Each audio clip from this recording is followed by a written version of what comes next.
తెలుగు రాష్ట్రాలకు భారీ వర్ష సూచన ఉంది. బంగాళాఖాతంలో ఏర్పడ్డ అల్పపీడన ప్రభావంతో వానలు కురుస్తాయని చెప్పింది వాతావరణ శాఖ. రానున్న 3 రోజుల పాటు వరుణుడు కుమ్మేయబోతున్నాడు. ఇవాళ రేపు ఏపీలోని కోస్తాంధ్రలో తేలికపాటి నుంచి ఓ మోస్తరు వర్షాలు కురిసే అవకాశం ఉంది.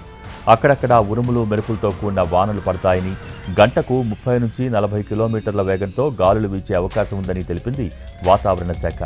రాయలసీమలోనూ 2 రోజుల పాటు ఓ మోస్తరు వానలు కురిసే అవకాశం ఉంది. ఉరుములతో కూడిన వర్షాలు పడతాయని, ప్రజలు అప్రమత్తంగా ఉండాలని సూచించారు అధికారులు.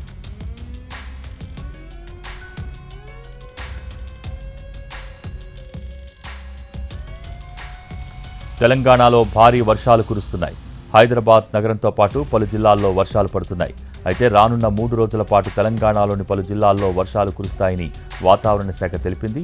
ఆదిలాబాద్, నిజామాబాద్, కరీంనగర్, ఖమ్మం, మహబూబాబాద్, వరంగల్, రంగారెడ్డి, హైదరాబాద్ జిల్లాల్లో భారీ వర్షం కురిసే అవకాశం ఉందని తెలిపింది.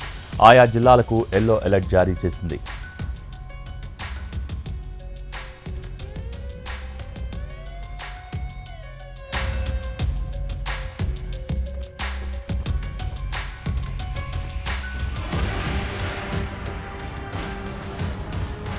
రుతుపవనాల కదలిక, ఉపరితల ఆవర్తనం, ద్రోణి ఎఫెక్ట్తో తెలుగు రాష్ట్రాల్లో వర్షాలు కురుస్తున్నాయి.